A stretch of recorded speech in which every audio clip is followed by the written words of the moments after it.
Բարև ձեզ սիրելի հեռուստադիտողներ։ Մենք գտնում ենք մեդիա կենտրոնում եւ շարունակում ենք մեր քննարկումների շարքը Երևանի ավականու ընտրություններին ընդառաջ։ Այսօր մենք քննարկելու ենք Երևանի տրանսպորտի խնդիրները եւ հյուրընկալել ենք ավականու ընտրությունների մասնակից քաղաքական ուժերի ներկայացուցիչներին։ Այս պահին մեզ հյուր են եկել Գուրգեն Գասպարյանը Բարգավաճ Հայաստան կուսակցությունից, Ակտիկ Մինասյանը Հայ հեղափոխական դաշնակցություն, Արեն Մանուկյանը Հայազգային կոնգրես եւ Արմեն Պողոսյանը Բարև Երևան։ Մենք սպասում ենք նաեւ այլ հյուրերին, ըստ նրանց ներկայանալու ես տեղեկացնեմ։ Մեդիա կենտրոնը նոր հարթակ է, որը կոչված է համատեղելու, մեկտեղելու հասարակական ուժերի եւ Ներերացում մեզ նոր հյուր է մոտենում, խնդրեմ համեցեք, հասարակական կառույցների և լրատվական դաշտի ներուժը։ Այսօր մեզ հյուր են եկել նաև էքսպերտներ, որոնք հարցեր են ուղղելու քաղաքական ուժերի ներկայացուցիչներին, Աքիլես կազմակերպության ղեկավար Էդուարդ Հովհաննիսյանը և ճարտարապետ պրոֆեսոր Գուրգեն Մուշեղյանը։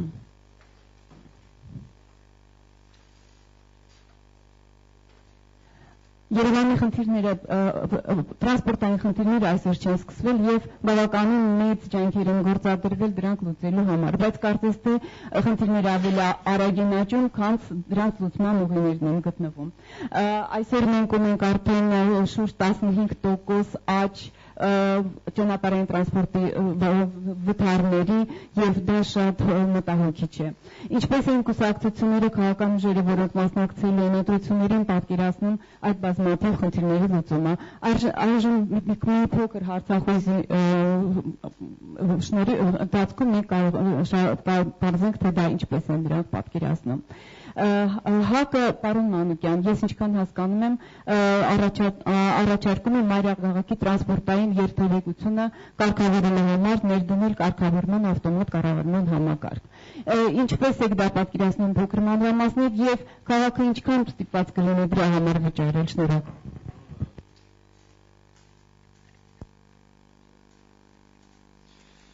Ավտոմատ կառավարման համակարգ ներդնելու համար այս հանցոր լսվում է։ Նախ պետք է փոխել այն համակարգը, որը հիմա գոյություն ունի, որովհետև հիմա որևէ վերահսկողություն չկա, որևէ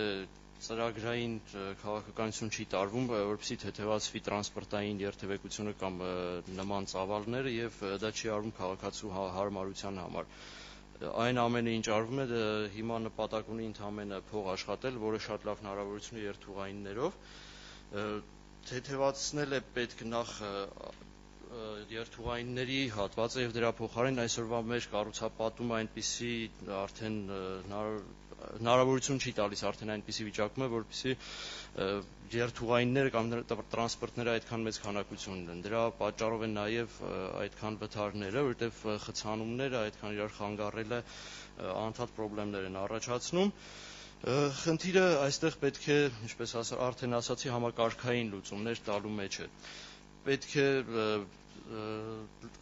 ավելի մեծացնել ավտոբուսների ներկրումը, երթուղայինների փոխարեն օգտագործել ավտոբուսներ եւ հնարավորության սահմաններում մետրոյի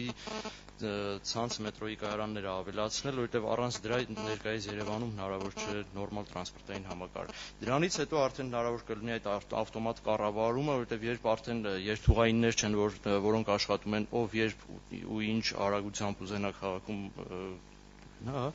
այլ դրա փոխարեն երթևեկել, դրա փոխարեն լինեն ավտոբուսներ, որոնք իրենց հստակ չվացուցակով, իրենց հստակ ուղղություններով աշխատեն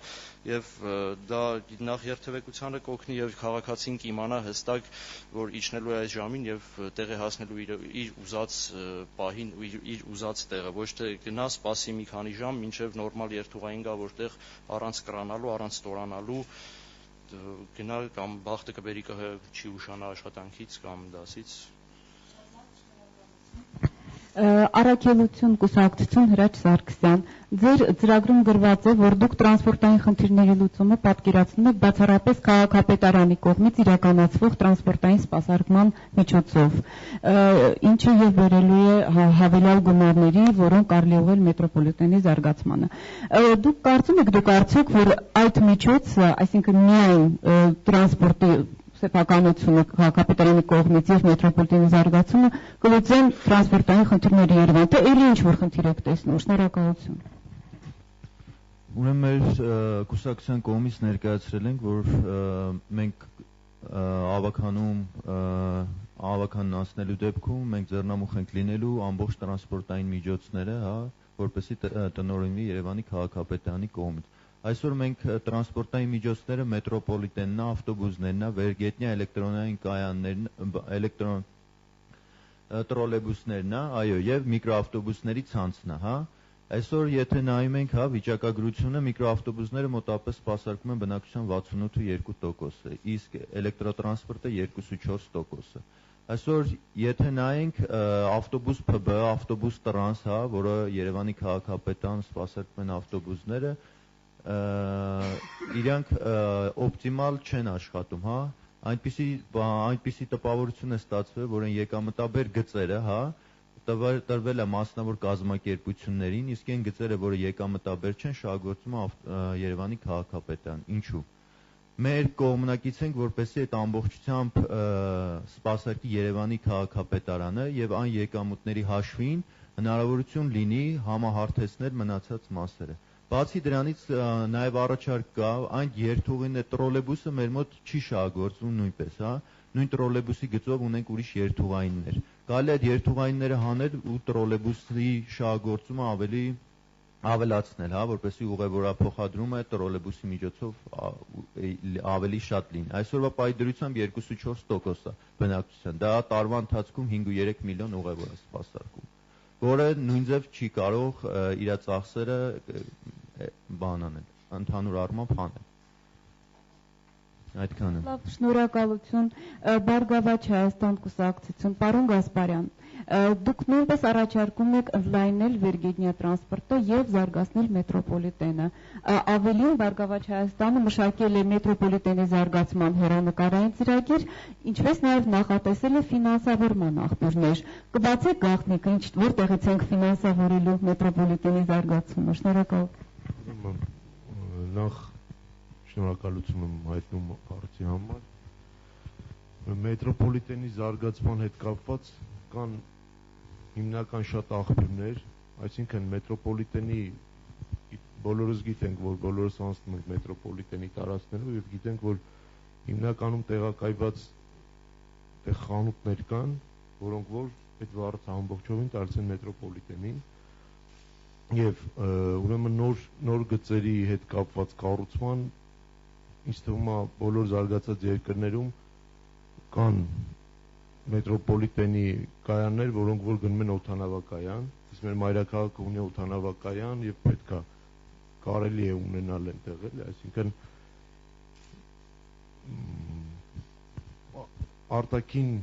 արտաքին ներդրողների, այսինքն բիզնեսի լավ ոլորտ ստեղծելու դեպքում արտաքին ուժերի եւ ներքին մեր Երևանի, այսինքն բյուջեի հաշվին հնարավոր է մի քանի բան ավելացնել մետրոպոլիտենում,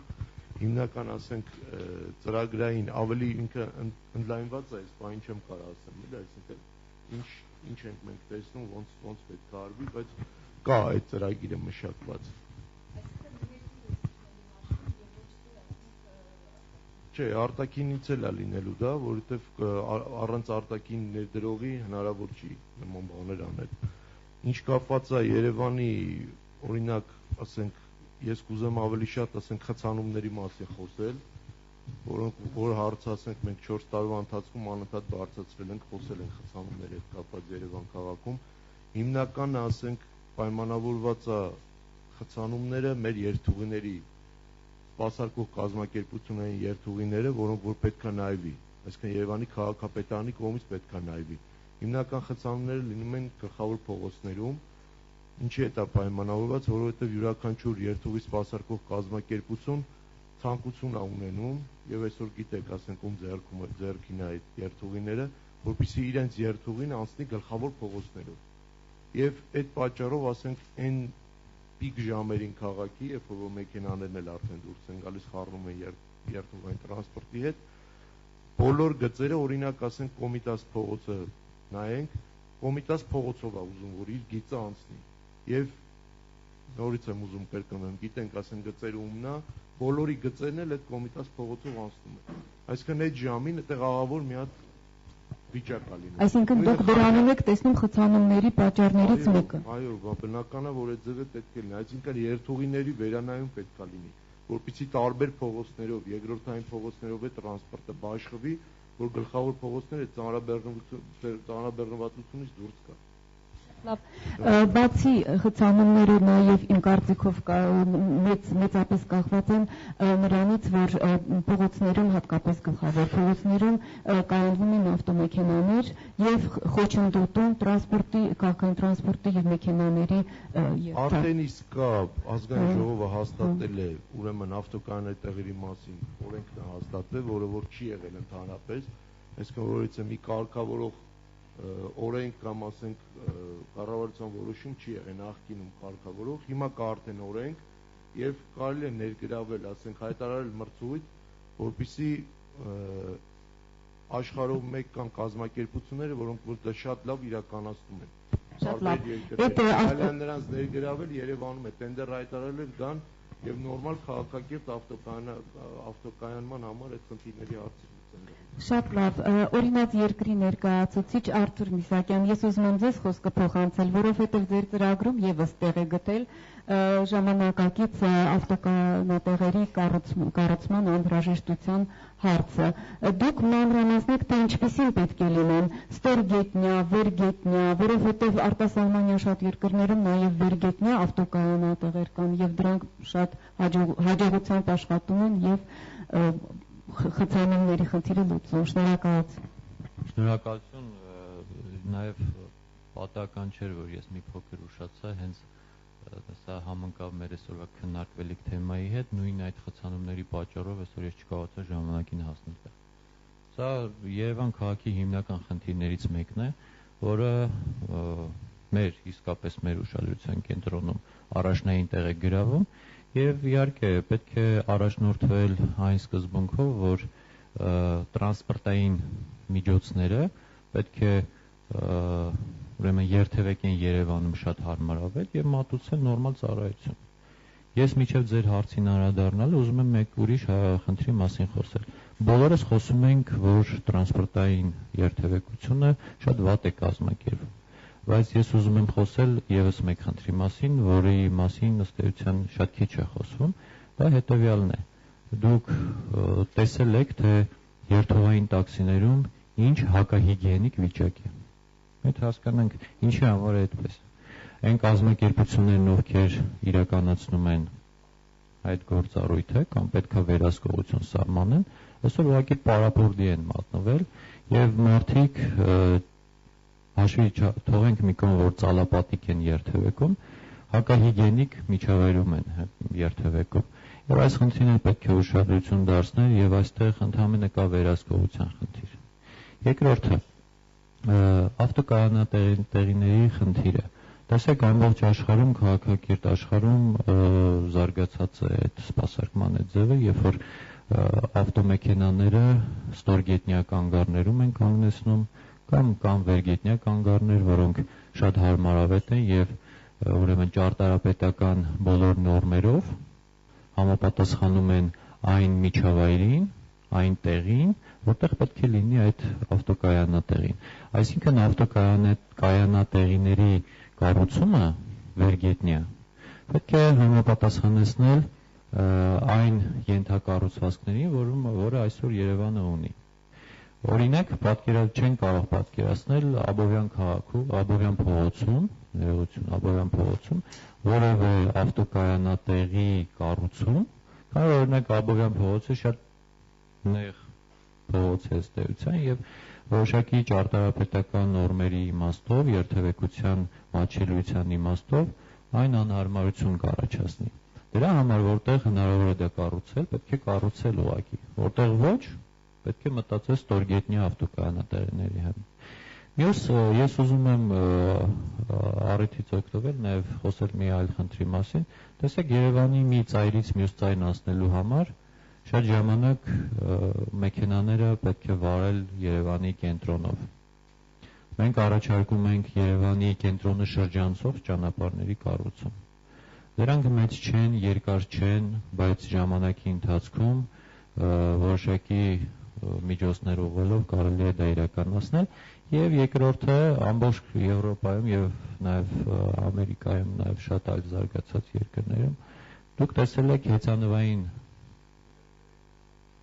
Ես կարծում եմ, որ պետք է Հայաստանում, Երևանում նույնպես զարգացնել տրանսպորտային այդ ձևը։ Ես երեք կայքերից մեկում հրապարակում էի նայում, երբ որ եվրոպական խոշորագույն եւ զարգացած քաղաքներից մեկի քաղաքապետը երթևեկում էր հեծանիվով։ Եվ այդ քաղաքներում կան հատուկ ճանապարհներ, վստահ եմ այստեղ ներկաներից շատերը եղել են Եվրոպայում, տեսել են, որ հնարավոր է դա եւ պետք է այդ կուլտուրան, այդ մշակույթը նաեւ ներմուծել Երևան։ Շնորհակալություն։ Հայ հեղափոխական դաշնակցությունը նույնպես առաջարկում է ձևավորել Երևանը ուղղակող, ինչպես նաև դեպի Զվարթնոց օդանավակայան գնացող բնակավայրերից դուրս նոր ճանապարհային ենթակառուցվածքներ։ Մենք կառուցել ենք արդեն բավականին ճանապարհներ, խնդիրը որոշ չափով լուծվել է, սակայն ինչպես արդեն ասվեց, կենտրոնը բեռնաթափելու շատ մեծ կարիք կա։ Պարոն Եսյան, ձեր ծրագրի այդ հատվածը ես խնդրում եմ, որ դուք մի քիչ մանրամասնեք եւ նաեւ հաշվարկել եք դա ինչ կարժենա, էլի քաղաքը ինչքան փող պետք է դրա համար վճարի։ Շնորհակալություն։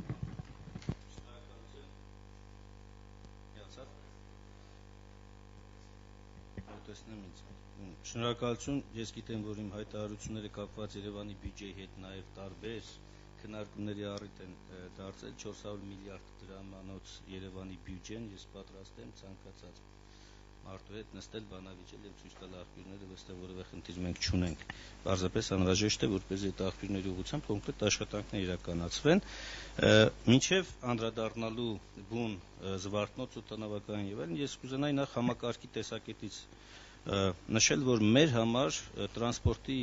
հիմնախնդիրը որպես տնտեսության կարևորագույն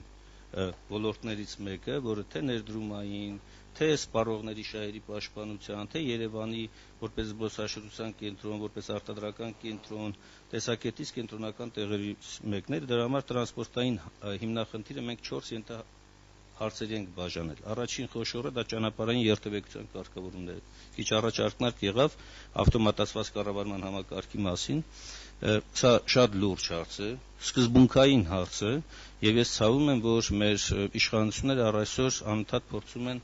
մատների արանքով նայել այս հարցին։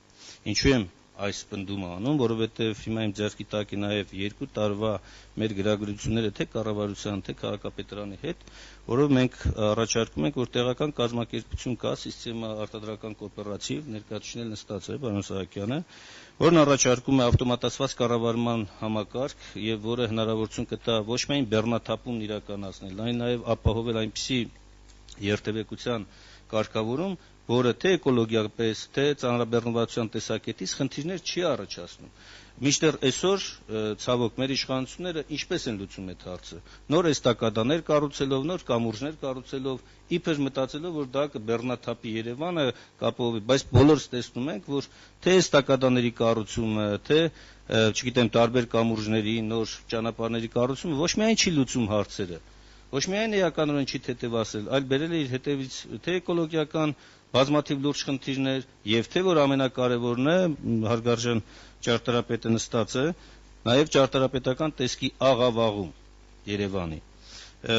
Սա սկզբունքային հարց է եւ հետեւաբար առնվազն անհրաժեշտ է, որպեսզի սա քննարկման լուրջ հարց դառնա։ Ոչ թե անընդհատ այստեղից այնտեղ գցեն, իդեպ ասեմ, որ քաղաքապետարանի համապատասխան ավականո համապատասխան հանձնաժողովն է քննարկում արել եւ եթե արձանագրություն հրապարակեմ, պարզապես կզարմանաք, ոնց կարելի է էլի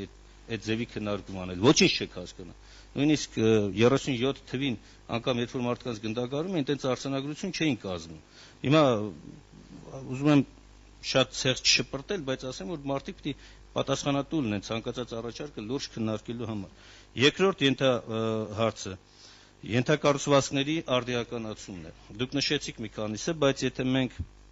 այսօր չենք դիտարկում նոր գծանշումների խնդիրը Երևանում, նոր ճանապարհային գոտիների սահմանումը, առանձին փողոցների միակողմանի երթևեկության պահանջների ամրագրումը, կայանատեղերի մասին խոսվեց, նաև կայանատեղերի հստակ սահմանումը, այսինքն սխեմատիկ սահմանումը, մենք չենք կարող այս հարցը լուրջ լուծում տալ։ Իդեպ ասեմ, որ կայանատեղերի մասին սկզբունքորեն ես դեմ եմ, մենք դեմ ենք եղել այն մոտեցմանը, որ փորձում է կիրառվել, ինչ է կատարում նորից հերթական անգամ մայրաքաղաքը իր հիմնական քաղաքապետարանը իր հիմնական գործառույթը փորձում է փոխանցել մասնավորի։ Արդյունքում ես վստահ եմ, որ սա բերելու է թե Երևանի ճարտարապետական տեսքի աղավաղմանը եւ թե առանձին դեպքում անվտանգության լուրջ խնդիրների առաջացմանը, հատկապես երբ անդադ խոսում են ստորգետնյա ավտոկայանատեղերի կառուցման մասին։ Երևանը այսօր ցավոք սրտի թե կառուցապատման տեսակետից եւ թե հատկապես այս ճանապարհային ենթակառուցվածքների առումով լուրջ փորձաքննություն սեյսմականության տեսակետից չի իրականացվում եւ մենք շարունակում ենք այս առատավոր քաղաքականությունը։ Երրորդ խնդիրը տրանսպորտային միջոցների շարժեկազմի թարմացումն, այստեղ նորից խոսվեց, հիմնական 4 հանրային տրանսպորտի միջոցների տրոլեյբուս, ավտոբուս, երթուղային տաքսիներ եւ մետրոպոլիտեն, սրանք ցավոք սրտի այսօր տարայնորեն ձևավորված մի հատ համակարգ մենք ունենք։ Երթուղային տաքսիների բացասական կողմերի մասին շատ է խոսում, ես չեմ ուզում դրան շատ անդրադառնամ, բայց ավտոբուսների տեսակարար կշռի բարձրացումը այս ընդհանուրի մեջ եւ նաեւ մետրոպոլիտենի նոր կայարանների կառուցումը, իդեպ մեր ծրագրում մենք առաջարկում ենք, որ ձգտելու ենք գոնե 4 կայարաններ հասցնենք։ Աջափնյակը, Հարավարևմտյան թաղամաս, Դավթաշեն եւ Ավան։ Ընդ որում Ավան գնացող հատվածի վրա նաեւ կենտրոնաբանական այգու մոտ ունենա նաեւ ինքը հնարավոր կայարան, որպեսզի նաեւ նպաստի զբոսաշրջության եւ նաեւ մարդկանց տեղափոխումը դեպի կենտրոնաբանական այգի եւ այլն եւ այլն։ Եվ վերջապես 4-րդ կարեւոր իդեպ ասեմ, որ երթուղային տաքսիների մասով զարմանալիորեն հայեցակարգը, որ անգամ խորհրդային ժամանակ ավելի ճիշտ էր դրված, երբ սա ավելի շատ աշխատում էր որպես երկրորդային եւ այն փողոցներից մարդկանց տեղափոխման դեպի մետրոյի կայարաններ եւ դեպի կենտրոն, աղավաղվել է ամբողջությամբ։ Մենք մտածում ենք, որ երթուղային տաքսին երկու հիմնական խնդիր պետք է լուծի։ Մտնի այն փողոցները, որտեղ որ իսկապես ավտոբուսը չի մտնում, եւ երկրորդ ապահովի բնակչության տեղափոխություն դեպի մետրո կայարանների հատված, որպեսզի ավելի հեշտ հնարավոր լինի տեղափոխությունը։ Եվ վերջին հիմնական հարցը բազմասակագնային միասնական համակարգի խնդիրն է։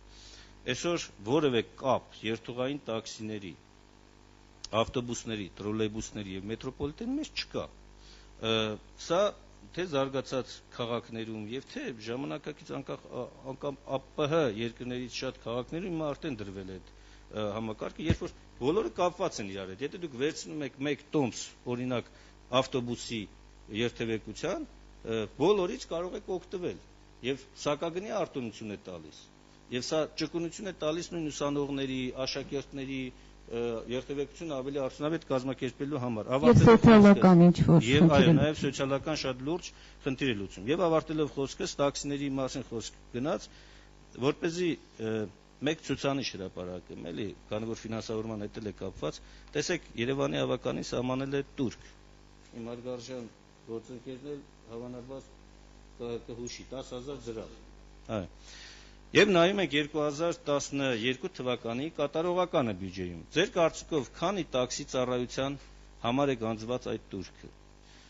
63 տաքսի ծառայության համար։ Այն դեպքում, երբ որ ըստ տրանսպորտի նախարարության հրապարակված ցուցանիշների Երևան քաղաքում տրված է 3704 տաքսի ծառայության լիցենզիա, որից ընդամենը 500-ի կարգին է, որ ուժի կորսած է ճանաչվել։ Այսինքն 3200 տաքսի ծառայությունների այդ 10000 դրամանոց турքը, որ պետք է վերցված է ընդամենը 63-ից։ Սա ինչ է, ստվեր է հովանավորությունը, ես չգիտեմ, թող իրենք պատասխանեն։ Բայց այնուամենայնիվ, եթե մենք այս վերաբերմունքն ենք ցույց տալիս անգամ ակնհայտ եկամտի աղբյուրին, մենք ո՞նց կարող ենք խոսել, էլի, ասենք, զարգացման սահմանափակումների մասին։ Ես կարծում եմ, որ դեռ եթե առիթ կլինի ավելի այլ աղբյուրների մասին էլ խոսեմ այդ թեմայով, բայց հստակ է, ճանապարհային, այո, տրանսպորտային համակարգի լուծումը մենք պետք է միանշանակ մեկ ամբողջական համակարգի մեջ դիտարկենք, որպես Երևանի սոցիալ-տնտեսական զարգացման կարևորագույն բաղադրիչ, այդ թվում նաև թե քաղաքաշինական, թե մշակութային եւ թե Երևանը որպես մեգապոլիս, այս մոտեցմանը համապատասխան։ Իդեպ ասեմ, որ համակարծիք եմ, որ պետք է մենք այլընտրանքային նաև ճանապարհային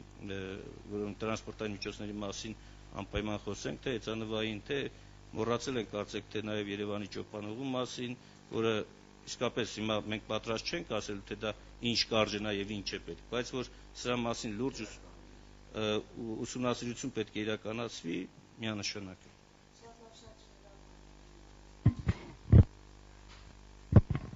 Բարև Երևան դաշինքը ներկայացնում է Արմեն Պողոսյանը, որին բոլորս քաջ ծանոթ ենք, որովհետև նա տարիներ շարունակ լծվել է սպառողների պաշտպանության անշնորհակալ գործին։ Հիմա պարոն Պողոսյան, դուք մշտապես հայտարարում եք, որ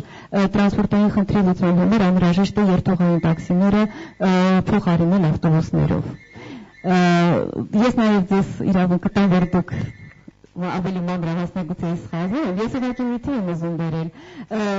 Վերջերս ոստիկանության հայտարարության համաձայն տարեկան Հայաստանը ներկրվում մոտ 62000 տրանսպորտային միջոց։ Այսինքն բացի նրանից, որ մենք ունենք բազմաթիվ երթուղային տաքսիներ եւ այլ տրանսպորտային միջոցներ, կան նաև մասնավոր օգտագործման մեքենաներ, որոնք այդ ամենը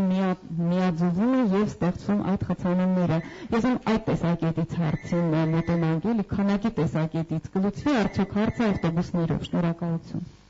Եթե փորձենք կարճ մեր գաղափարի մոտեցումը ներկայացնել, դա մեկ բառ է՝ էլեկտրատրանսպորտ։ Ես կատեգորիկ դեմ եմ ավտոբուսներին, որովհետև սա բերում է խնդիրը անհնար տուպիկի, անհնար, մեր սերունդները չեն կարողանա լուծել այդ խնդիրը, որովհետև քաղաքային իշխանությունը, քաղաքի եւ հանրապետության ղեկավարները բարբերաբար տարիներ շարունակ մեզ կրակրել են հետևյալ հեքիաթով.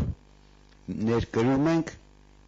մեծ եւ միջին տարողության ավտոբուսներ, եւ մեծ եւ միջինի անվան տակ ներկրում են միայն միջինը, բացառապես։ Մենք միջին մարդ չենք, մենք լիարժեք մարդ ենք, մենք եւ արժանի ենք նորմալ գաբարիտներով, չափերով առաջվա մեծ ավտոբուս տրոլեյբուսներով երթել եկել։ Ուրեմն այդ ավտոբուս կոչվածը դա չարիք է, դա չարյաց փոքրագույնն է համեմատ միկրոավտոբուսի հետ, բայց նույնպես չարիք է։ Այդ փոքր չափի ավտոբուսները, որ արդեն հեղեղում են մեր քաղաքը, վերջի տվյալներով 300 հատ են ներկրվել, տառացիորեն վերջի օրերի ընթացքում։ Դրանք բերում են տուպիկը անհնար լուծման։ Մեր սերունդները այլևս չեն կարողանա լուծել։ Հիմա վերադառնանք։ Էլեկտրատրանսպորտը դա միակ ձևն է զարգացման, եւ այդ ձևը ես չեմ հնարել։ Աշխարհի քաղաքակիրթ մարդկությունը այդ ուղղությամբ է գնում, նույնիսկ աֆրիկյան երկրներում, Աֆրիկայի քաղաքակիրթ մասը իհարկե խոսքը գնում է հյուսային մասը, էլեկտրատրանսպորտն է զարգացնում, տարբեր եղանակներով, ստորգետնյա, վերգետնյա եւ այլն։ Ուրեմն էլեկտրատրանսպորտի արգումենտները կրկնելը երևի կարիք չկա, բայց ամեն դեպքում էկոլոգիապես բացարձակ իդեալական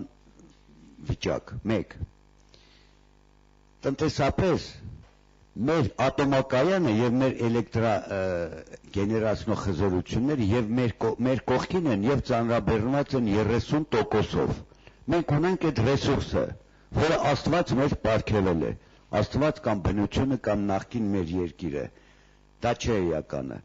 Մենք ունենք այդ առավելությունը ամբողջ երկրագնդի վրա մենք միակն ենք, որ ունենք չօգտագործված էլեկտրաէներգիայի ռեսուրս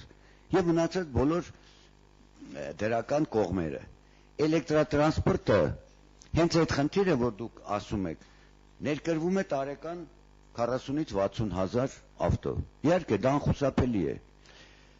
բայց հենց էլեկտրատրանսպորտն էլ կլուծի այդ խնդիրը իր չափով։ Եթե մենք երթևեկում ենք մի մասը մետրոյով, մյուս մասը տրոլեյբուսով, այդ ավտոների կարիքը կամ ավտոների ինտենսիվությունը կպակասի երթևեկելու։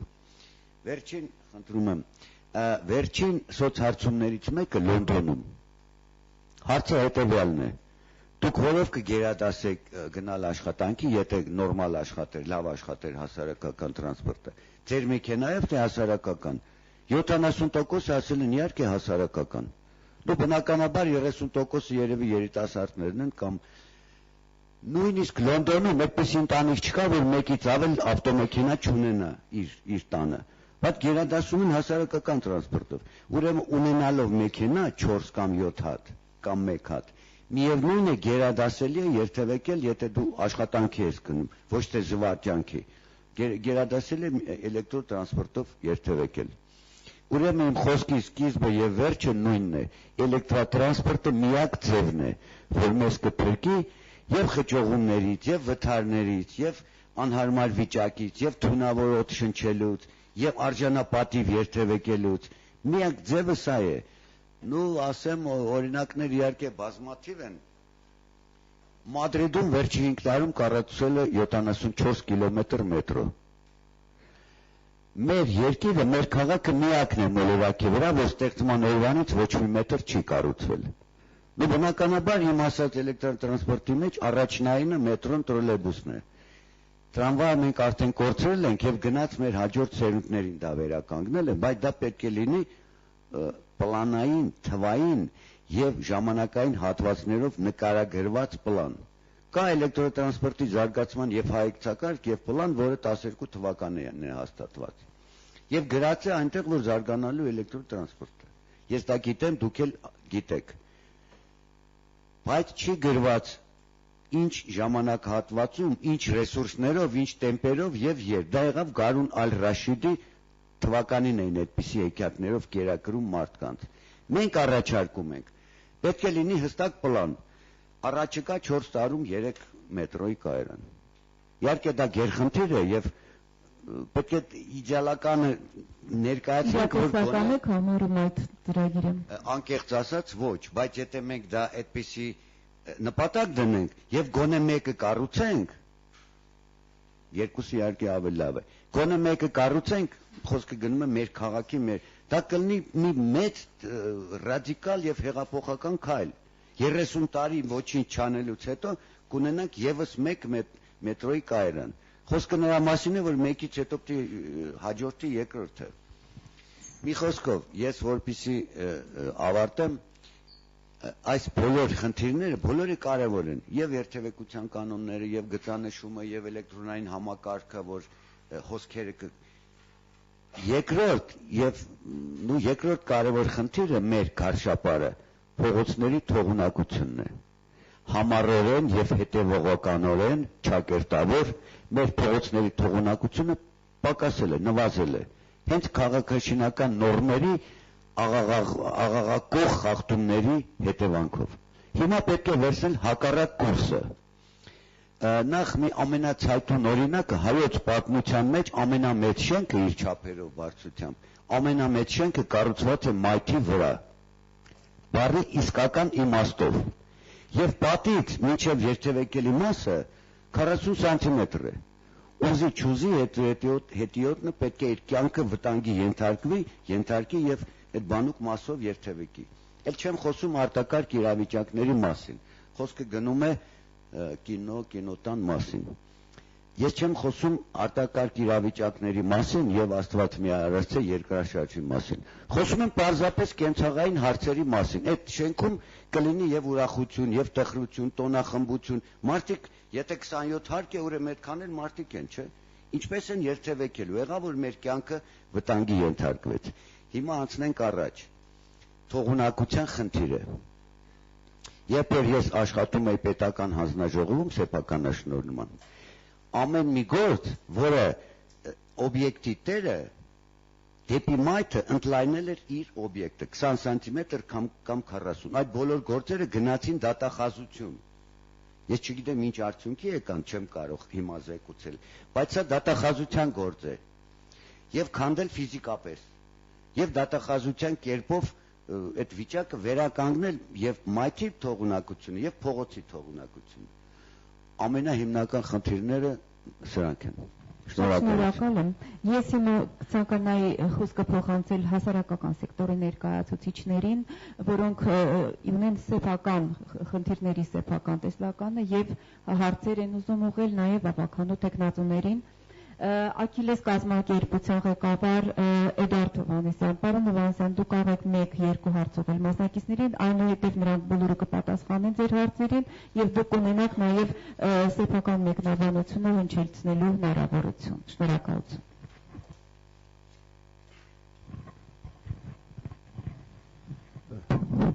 Հիմնականում բարձրացրած հարցերի հետ ես համաձայն եմ, բայց մեղը այստեղ իմ կարծիքով ճանապարհային երթևեկության կազմակերպումն է։ Այսօր մենք չունենք երթևեկության կազմակերպում, ունենք սենց լոկալ ձևով, մի հատ էս խաչմերուկ, մի հատ են խաչմերուկ, մի հատ են ճանապարհ եւ այլ։ Այս տեսակ հարցերով մենք չենք ունենում արդեն 1987 թվականից այս կողմ ճանապարհային երթևեկության պլանավորման կազմակերպում։ Չկա, գոյություն չկա։ Եթե նախկինում այդ հարցով զբաղվում էր քաղաքապետարանը, այսօր այդ ֆունկցիաները տվել է ճանապարհային ոստիկանություն։ Ընդ մի հատ փակ բաժնետերական ընկերություն կար, լուսանշան, այդ իր փասափուսեն սախ վերցերին, տվեցին ուրեմն ճանապարհային ոստիկանությանը։ Եվ դրանով հարցը լուծվեց։ Ճանապարհային ոստիկանությունը ասում է, դե մենք ո՞նց լուծենք այդ սախ հարցերը։ Քաղաքապետարանն ասում է, փող տվեք անեմ, կազմակերպեն։ Այսինքն մի կողմից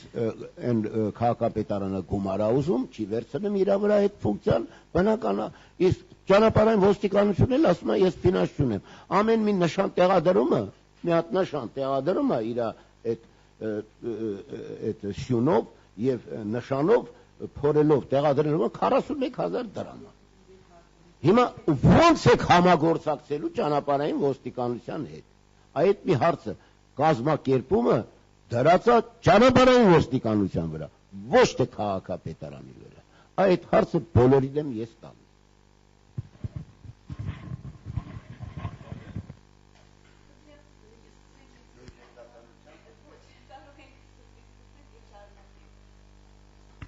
Ուրեմն այստեղ խնդիրը նրանում է կայանում, որ ոչ ոք չի ուզում իր վրա պատասխանատվություն վերցնել, հա, մեկը մեկի վրա է գցում, ասենք հարցը չի լուծվելու, էլի։ Չէ, մեկը ասում է իմ գործը չի, ուրեմն եթե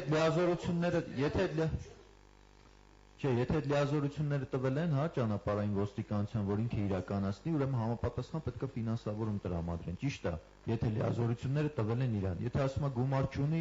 ուրեմն ասենք այդ հարցը, ասենք մյուս խնդիրն է, էլի։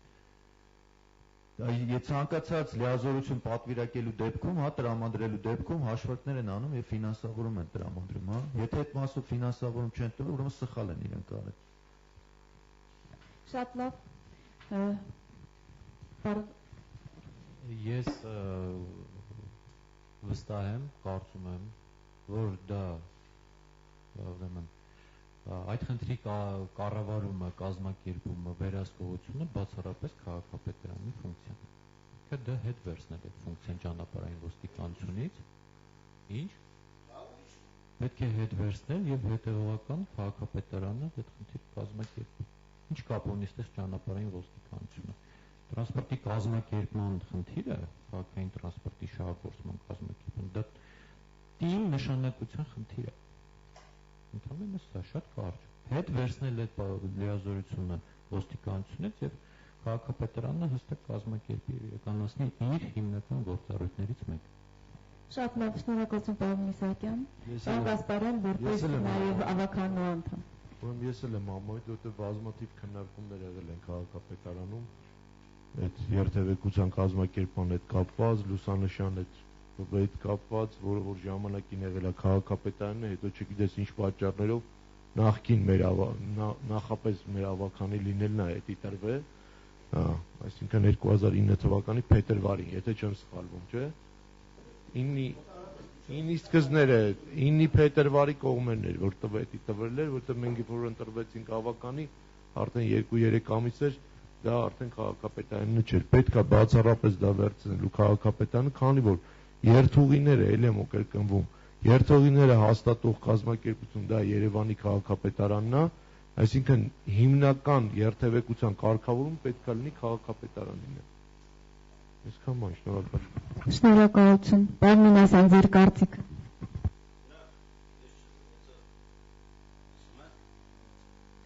Ես չլզելացա, բացեցի Երևանի մասին օրենքը, որի 57-րդ հոդվածի 2-րդ մասը ասում է. քաղաքապետը տրանսպորտի բնակավարում իրականացնում է հետևյալ պատվիրակված լիազորությունը. Երևանի տարածքում ճանապարհային երթևեկության կարգավորումը, ճանապարհային գծանշումների, ինչպես նաև երթևեկության նշանների եւ լուսացույցների բացառության կորոնացիան նախատեսված դեպքերում ժամանակավոր տեղադրման միջոցով։ Սա պատվիրակված լիազորություն է, ինչը նշանակում է, որ այո, ֆինանսավորում պետք է իրականացվի, բայց քիչ առաջ, որ ես խոսում էի հենց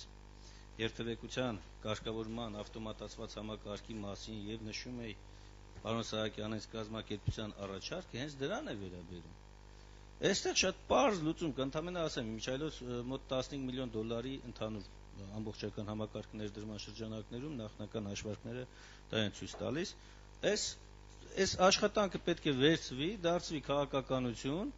եւ տեղադրումն իրականացվի, վերջ։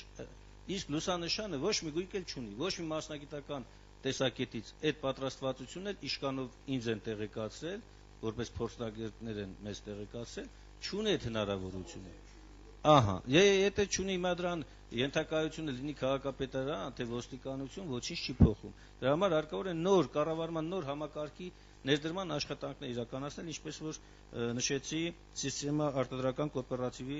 միջոցով է կատարվում, բայց իմ համար շատ ավելի կարևոր այստեղ մեկ հարց էլ կա։ Ինչու այնուամենայնիվ մենք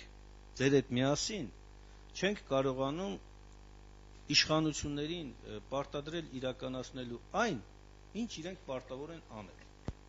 Ինչու չի ստացվում։ Ամեն անգամ մարդիկ փորձում են պատճառներ ման գալ կամ առիթ գտնել տեղափոխելու այդ լիազորությունները այլ մարդկանց վրա։ Ես կարծում եմ, որ մեր նաև որոշակի իմաստով չիմացությունից է, այսինքն ես նկատեմ հանրությանը, որ օրենքի պահանջները երբ որ պարտադրի, առանձին դեպքերում անգամ եթե դատական կարգով փորձենք մենք ձեր հետ միասին, մենք պատրաստ ենք, հա, մտնել դատարան մի քանի անգամ քաղաքապետարանին դատի տալ, այդ ժամանակ երևի կստանձնի այդ պարտականությունը կկատարի։ Շատ լավ, Արին Մանուկյան։ Խնդիրը շատ պարզ է, թե ոնց է լուծվելու, գոնե ես տեսնում դա հանրապետականի տեսանկյունից, ցավոք ստեղ չեն, ոնց որ մնացածն են լուծում, օրինակ կամերաները, նույն երթևեկությունը էլի կարգավորող արագաչափերը որ դրել են, նույն ձևով պետք է մնացածը լուծվի, կտան Սաշիկ Սարգսյանին ու խնդիր չկա։ Իսկ ինչ վերաբերվում է մնացած հարցին, ուրեմն երբ ֆինանսավորում չեն տալիս, մեջը փող չկա, դրա համար պատասխանատվություն չեն վերցնում։ Փորձեք քաղաքապետից Տարոն Մարգարյանից վերցնել երթուղայինների մրցույթներ եւ տալ գային։ Իհարկե չի լինի, որովհետեւ ինքը դրա մեջ փող ունի։ Չի ստացվի, որովհետեւ ինքը մի քանի հատ գիծ ունի մարշրուտների։ Փորձեք գովազդային վահանակները, գովազդները քաղաքում տեղադրվել,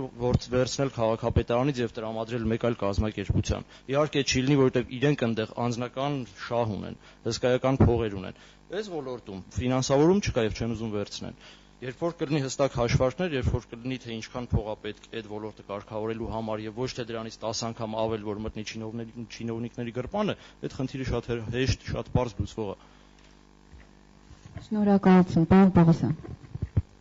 Ես սկզբունքային խնդիր չեմ տեսնում։ Այս գերատեսչությունից վերցնել ու տալ մյուս գերատեսչության։ Իսկ ով ասեց, որ այն մեկը վատ է, սա լավ կաշխատի կամ հակառակը։ Օրենքով արդեն սահմանված է, եւ պարոն Մինասյանը արդեն ասեց, քաղաքապետարանի եւ ոստիկանության պարտականությունները եւ փոխադարձ իրավունքները սահմանված են։ Ոստիկանության պետը ուղիղ ադմինիստրատիվ առումով չի ենթարկվում քաղաքապետին, բայց համագործակցության առումով նրանք համատեղ են աշխատում եւ նույնպես քաղաքապետարանը։ Ուրեմն ես չեմ տեսնում խնդիր վերցնել այս մեկից ու տալ այն մեկին։ Քաղաքային իշխանությունը իդեմս ավագանու եւ քաղաքապետի իհարկե զբաղվում է այդ հարցով համակարգողի դերում, կարգավորողի եւ թելադրողի դերում։ Իսկ աշխատանքը թող կատարի ոստիկանությունը, ես բոլորովին չեմ առարկում։ Եթե այնտեղ գողանալու ինչ խոսքի մաս, այնտեղ էլ կգողանան, այնտեղ էլ։ Մեր խնդիրը պետք է լինի, որ վերահսկենք, որ այդ փողերը իր նպատակին ծառայեն ամբողջությամբ, արդյունավետ։ Եվ տեղափոխել այդ Չեխարդան, ես դրան դեմ եմ։ Մենք թող մնա այնպես, ինչպես որ կա։ Պետք է ֆինանսավորումը ստանան բավարար այդ ֆունկցիաներին adekvat չափով։ Շնորհակալություն։ Շնորհակալություն։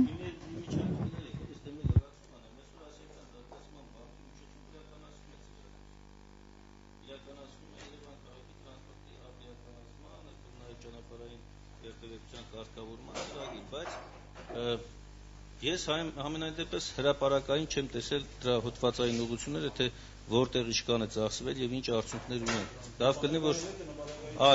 կլինի, որ այդ արդյունքները նաեւ հրապարակային դառնան, որպեսզի մարդիկ իմանան։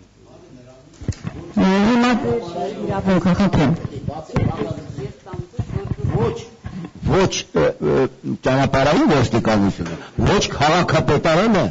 իզոր չեն կատարելու ճանապարհային երթևեկության կազմակերպում, դա միշտ կատարել է Երևան պրոյեկտը, որը ուներ, հիմա չգիտեմ արդեն, ռեսուրս, որը ուներ հատուկ այդ բաժիններ, որոնք որ զբաղվում էին տարբեր գեներալնի պլան ունեին, ոնց որ ասում են, հիմա այդ բանը դուք ուզում եք այդ 4 հոգով, 3-4 հոգով որ նստած են ճանապարհային ոստիկանությունում ու տրանսպորտի վարչությունում, կատարեն ճանապարհային երթևեկության կազմակերպումը Երևանի, իրենք կատարում են ոչ միայն Երևան, ամբողջ հանրապետության երթևեկության կազմակերպումն էին անում։ Դա բարդ process է, այսօր ըսկի չեն իմանում Երևան փողոցի որ փողոցներն են համարվում հանրապետության նշանակություն ունեցող եւ միջպետական նշանակություն ունեցող, չկա այդ բանը։ Դե պետք է պատկերացնու եք դուք ճանապարհային ոստիկանությունները ասում այդ նշանները ընդեպի դրվի։ Շատ լավ, շնորհակալություն, ես նաև ուզում եմ հարցի իրավունքը փոխանցել պրոֆեսոր Մուշեղյանին, պարոն Մուշեղյան, քանի որ մենք ժամանակի խնդիր ունենք, խնդրում եմ ձեր հարցը շատ կարճ եւ այնուհետեւ ձեր մեկնաբանությունները, շնորհակալություն։ Ճիշտ ասած, ես հարցը ուղղակի ուզում եմ հնչեցնեմ, ոչ թե հարց եմ տալիս, քանի որ բոլորը իրենց կարծիքները հայտնելու ժամանակ իրենց դիրքորոշումը տվյալ հարցի վերաբերյալ հնչեցնեմ հետեւյալը. ինչ քաղաքականության կամ գործունեության շնորհիվ է այսօր քաղաքի կենտրոնում ստեղծվել մի այնպիսի իրավիճակ, որ մարդիկ կարող են ոչ քայլել եւ ոչ էլ մեքենաները կարող են շարժվել։ Այսինքն այս հարցի մեջ յուրաքանչյուր իրեն պատասխանը իրեն գործունեության կարծես թե տրվեց։ Բայց այս հարցերը այնքան ծավալուն է այս հարցի մեջ մտածել, մի գործոնից կախված չի, որ ընդհանրապես փոխենք էլեկտրոտրանսպորտի կամ կառավարման բանը կամ թեկուզ ավտոմատ կառավարման համակարգման եւ այլն։ Այդ բոլորը մի համակարգ է ամբողջ, որ լուրջ քննարկման, լուրջ ուսումնասիրությունների եւ ուսումնասիրությունների հիման վրա որոշումներ կայացնելու խնդիր է։ Դրա համար սրանք բաժանում են 3 մասի. անհապաղ լուծումները, բոլոր հիմնականում որ ասեցին անհապաղ խնդիրների մասին, որ վաղ եթե անցնեն կառավարման, ինչ խնդիրներ կլուծեն, կամ միջնաժամկետ խնդիրներ, որ նույնպես կմտնեն այս ժամանակահատվածի մեջ, եւ երրորդը դա երկարաժամկետ ծրագրային խնդիրներն են, որ քաղաքը միշտ այդ խնդիրներն ունի եւ պետք է լուծվեն։ Դրա համար ես ուզում եմ հնչեցնեմ այն պատճառները, որոնք այսօր ի վիճակում կա, յուրաքանչյուրը թող իրեն համար արդեն քննադատանը տա, թե ինչքանով է դա ներգրավել իրենց ծրագրերի մեջ, եւ ես քանի որ քաղաքականացված մարդ չէ, պատրաստ է եթե կոնսուլտացիա մեծ բավականությամբ։ Ուրեմն քաղաքի կենտրոն շրջանցող ճանապարհների բացակայության պատճառով, որ նախատեսված է գլխավոր հատկացով, չի իրականացված ոչ մի որի արդյունքում միլիոնամոս քաղաքի կենտրոնը վերածվել միլիոնամոս քաղաքի խաչմերուկի մի հատ։ Ամբողջ հոսքերն անցնում են քաղաքի կենտրոնով։ Եվ ստեղծվում է այնպիսի վիճակ, որ մենք այսօր ունենք։ Երկրորդը, այսինքն խոսքը վերաբերում են հոսքերի, որ այդ հոսքերը բոլոր դեպքում պետք է անցնեն կենտրոնով։ Ինչքան ուզում եք կառավարում մտցնել, կառավարման խնդիրները լուծում են ընդհանրապես մաքսիմում 20% խնդիր։ Այսինքն եթե խորհրդը չի, թողունակությունը այնքան չի, որովհետեւ այդքան 4 բաց թողնի։ Ինչքան ուզում եք մի ամբողջ բասերի մեջ գցեք, նա բաց կթողնի այնքան ինչքան ի վիճակի է։ Ոնց ուզում եք կառավարեք, որ խորհրդը անընդհատ շարժման մեջ է գտնվում։ Անարգել ոչ սվետաֆոր կա, ոչ էլ ինչ-որ արկելքեր կա, պրոբկա կլինի կամ բան։ Երկրորդ խնդիրը բոլոր փողոցները հիմնականում վեր են ազդել ավտոկայանատեղերի։ Վերջ-վերջո մարդիկ եթե տալիս են քույքահանք մեքենայի համար, փողոցը երթևեկելու համար է։ Ուրեմն պետք է անպայման լինեն կայանատեղեր, որոնք կազատի փողոցի առնվազն 1-ից 2 երթուղի եւ մեքենաները կարող են հանգիստ աշխատել։ Այս քաղաքականությանը եթե նույնիսկ մեկ անում ենք ժամանակին, բոլորը դա չի օգտագործում։ Օրինակ, բերենք Հյուսիսային պողոտայի տակի ավտոկայանատեղը։ որ 200 ավտոկայանի տեղը նախատեսված, դա դարձա եւ վերածվել է աղբանոցի։ Դա հատուկ կատարվեցին կարծիքով միայն նրա համար, որովհետեւ այսօր այդ տարածքը վաճառվել է եւ վեր ազգում առևտրի կենտրոնի։ Սա ինչ է նշանակում։ Ամենուր նույնպես տրանսպորտային հոսքեր տուբի քաղաքի կենտրոն, որ ֆունկցիա առևտրի կենտրոնի անհրաժեշտություն չկա այդտեղ։ Դա համակարգային նշանակության արդեն կառույցներ են, որ ուրիշ շրջաններից պետք է կան այդտեղ սպասարկման։ Եվ եկա այդ մեքենան որտեղ է կանգնելու։ Մեր քաղաքականությունը այսօր տարվում է եւ ապօրին փողոցում։ Գետնանցում է, որ հիմնականում պետք է ծառայեր գետնանցում եւ ընթացքում էլ ինչ-որ ուզել ոչ ծառայությունը մատուցել, այսօր ֆունկցիոնալների փոխումն է, վերածվում առևտրի եւ հասարակական կենտրոնի եւ եվրոպական դառնա անցումները։ Այն պարագայում որ դրա շարունակությամբ բանի Կորյունի փողոցից մինչև ուրեմն գետնանցումը ազատ տարածություն է փողոցի տակ, որ կարելի է նրանք 15 միլիոն փող են տրամադրում այսօր այդ վերակառուցման համար։ Կարելի է այնտեղ կառուցել, որ եւ ավտոկայանատեղիները կառուցել եւ իրենց համար բան։ Երկրորդ ուղղությունը դա այդ կայանը պետք է միացվել մետրոյի ստորգետնյա անցման մեջ, որտեղից մտին ամբողջ բան։ Այսինքն Իսահակյան փողոցը, թող Իսահակյան փողոցը վերակառուցեն, տակ անեն իրենց լայնացում ինչ որ ուզեն, միևնույն ժամանակ եւ լուծեն բանի խնդիր։ Ուզում ասեմ, սա քաղաքականության հետ կապված խնդիր է, այլ ոչ թե ինչ որ չի ուզում որ 15 միլիոն դրամ կատարեն կամ բաս ինչ տեղին եւ ում հաշվին։ Սա է ամբողջ խնդիրը, որովհետեւ քաղաքի կենտրոնը դա պետք է ունի այլ ֆունկցիաներ։ Ամբողջ կենտրոնում կենտրոնացնելով այդ ֆունկցիաները, եթե նույնիսկ մենք արկել ենք միևնույն է տրանսպորտային հոսքերը պետք է կան քաղաքի կենտրոն, որտեղ նրանք ստանալու են սպասարկում։ Եվ յուրաքանչյուր սեփականատեր կամ բիզնեսմեն, ով իրեն կոզնություն ծավալում է քաղաքի կենտրոնում, նա չի լուծում իրեն խնդիրները։ Այդ բոլոր խնդիրները լուծում են հանրային տարածքների հաշվին։ Այսինքն նա պետք է փողոցը օգտագործի, նա պետք է մարդկանց անցնելու տեղ օգտագործի, կանաչ օգտագործի, որպեսզի կարողանա ունենալ կայանատեղ։ Երրորդ խնդիրը կատարումն է կառուցապատման խտասում, կենտրոնը ոչ հատուկ սպասարկող։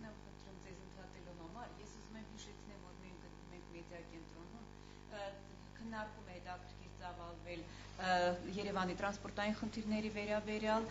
մենք շարունակելու ենք ցավոք սրտի ամեկի եթերային ժամանակը շուտով կավարտվի եւ խնդրում եմ մի քիչ հարցեր։ Ես կաշխատեմ արագ անել, մենք կթվարկեմ հարցերը։ Ուղղակի որոշ բացաբանություններ որ իմանան ինչի՞ց է։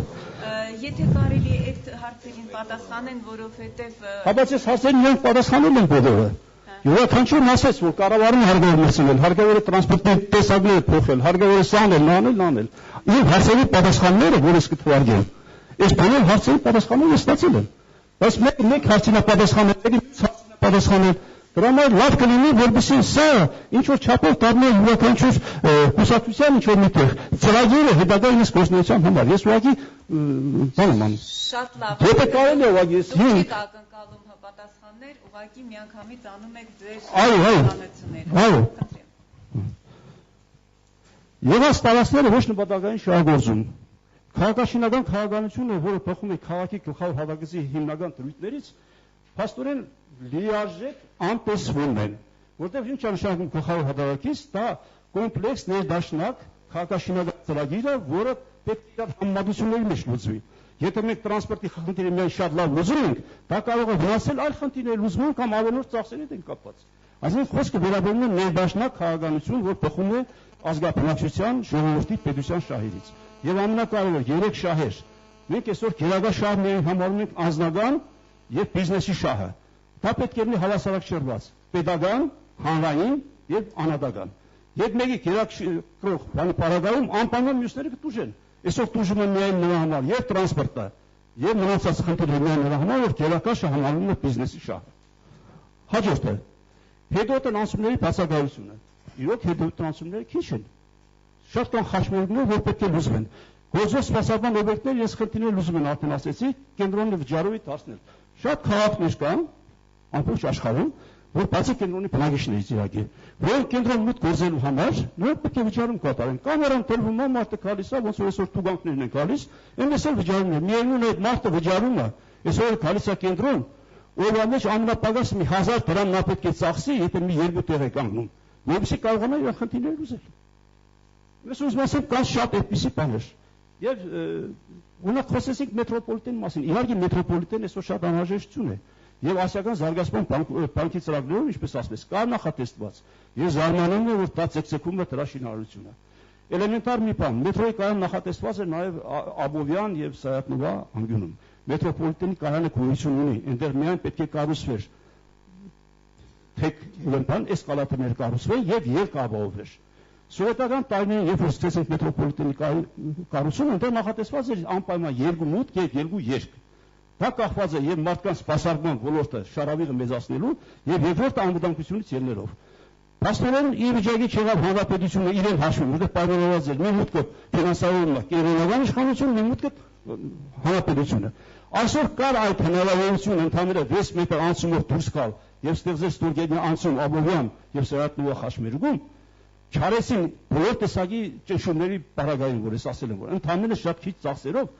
եկեղեցի շինարարություն սկսվեց։ Դա արդեն արկելում է հետագայում, ավելի հանգիստ այդ անցումը կատարել եւ սպասարկել բեռնաթափել նույն ֆրանսիական հրապարակում եղած տրանսպորտային հոսքերը, որ գնում են դեպի վերև։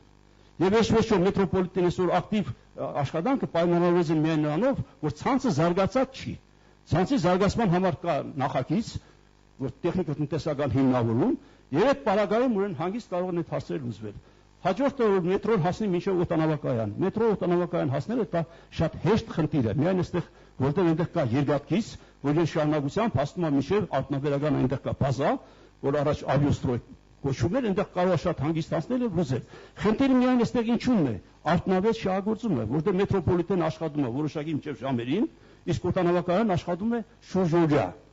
Այդ պարագայում ինչքան կլինի դա արտոնավետ, այսինքն խնդիրներն այստեղ գալիս է յուրաքանչյուր ծրագիր, որ տրվում է հիմքում կատարելու,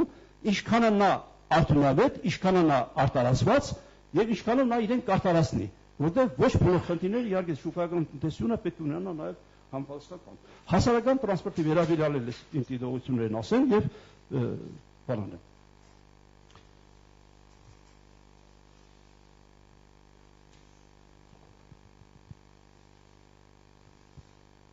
Եվ այդ բոլորի հիմնական պատճառը իհարկե այն ասեմ անօրինական շինարարությունն է իրակ որ ասվեց։ Անօրինական շինարարությունը բաժանվում է երկու մասի՝ օրինական, անօրինական եւ անօրինական։ Սա շատ կարևոր խնդիր է, որովհետեւ տեսեք ինչ կա, մի հատ ճանապարհ ուզում ենք մենք կառուցենք Սարի թաղի եւ բանի տակով, որը շրջանցող քաղաքի կարևոր ճանապարհներից մեկն է։ Անօրինական ժողովուրդը մտել էր միջև երկաթուղու ամբողջ մետաղյա ռելսերը եւ հնարավորություն եղավ ընդհանրապես բաց անել միայն 6 մետրամետրի ճանապարհ, որ այսօր շատ ինտենսիվ աշխատում է, եւ այնտեղ գծվեցին կարմիր գծերը, որ հետագա կառուցապատումը կատարել այդ կարմիր գծերից, որ կամաց այդ փողոցը բացվի։ Այսօր էլի գնում է շինարարություն,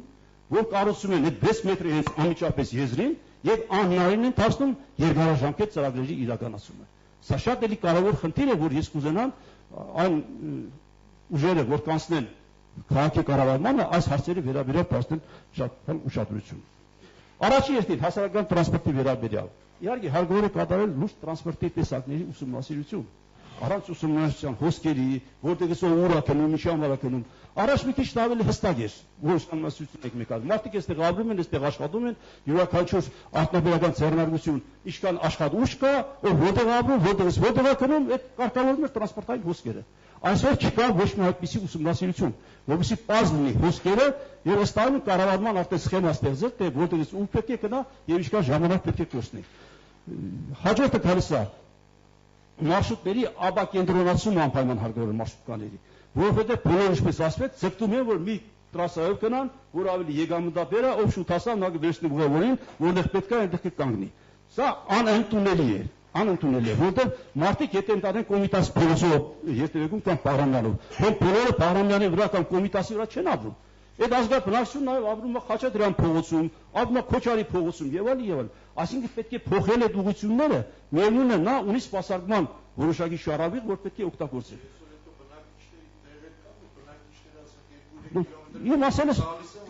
Իմ ասելս դա է, ամենակարևոր խնդիրներից մեկը դա է ուսումնասիրությունների հիման վրա աբակենտրոնացնել։ Եվ անշուշտ առաջնային խնդիր եմ համարում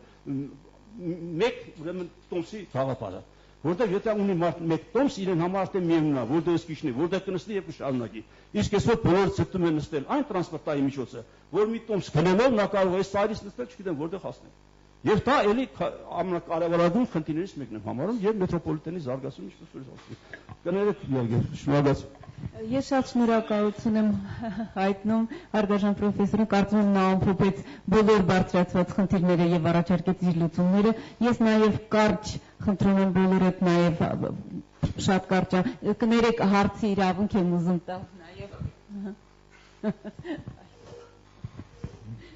Եթե կարելի է փոխանցեք կամ այդ միկրոֆոն։ Կարավանն հավաքված լավ էլի։ Ինչի մասին խոսացվեց այդտեղ։ Բոլորը լուծելի խնդիրներ են ու դրանք հնարավոր է լուծել միայն ավտոմատ կառավարման համակարգի ներդրման միջոցով։ Ասել եմ, այս 10 տարի ասում եմ, 10 տարի ամենտեղ դիմում ենք, ամեն ձևի գրում ենք, ոչ մի ռեակցիա չկա։ Ուրեմն այն որ պետք անհրաժեշտ է նման համակարգ Երևանում ներդնել 40 տարի առաջ է որոշվել։ Սովետական միության ներքին գործերի նախարարության հատուկ ինստիտուտ կա, նրանց հետազոտությունները ցույց տվեցին, որ արդեն Երևանում առաջանում են խցանումներ, նման լուծելու համար անհրաժեշտ է ներդնել համակարգ։ Ուղարկեցին տեխնիկական միջոցներ,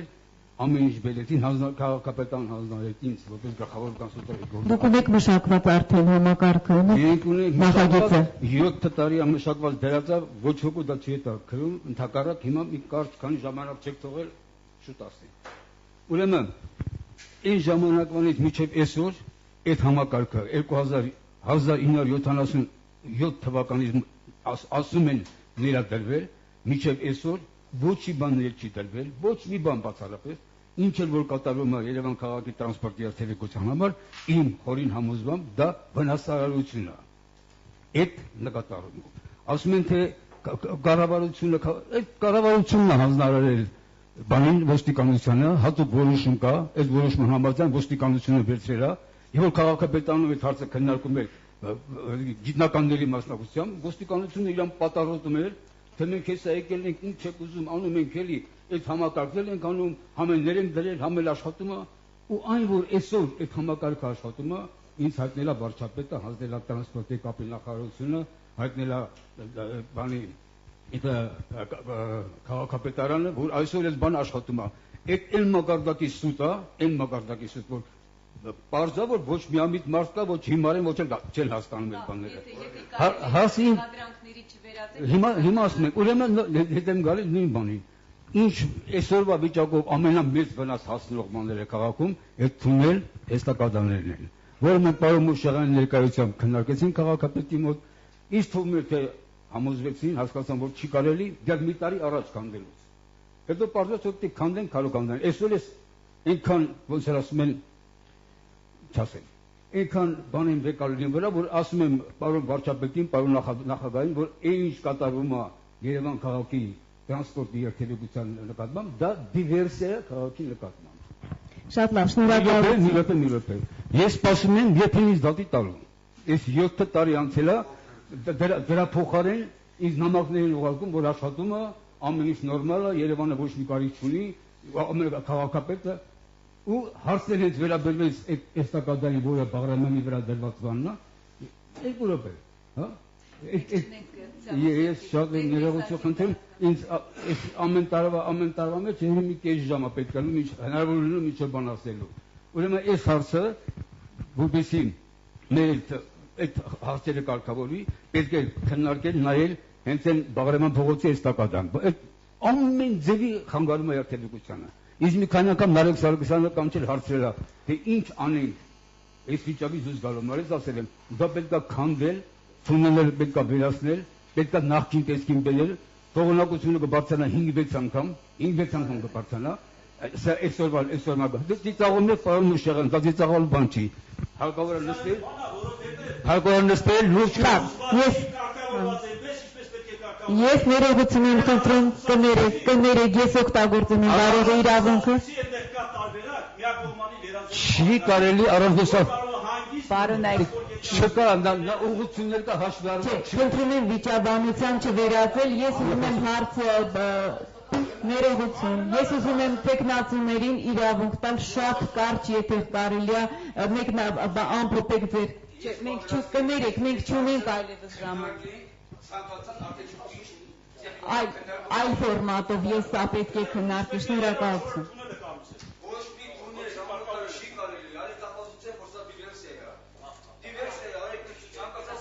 Պարոն Ուրեքսարքյան։ Միասին աշխատել եք եւ դուք կարծիք Ես եմ կարծիք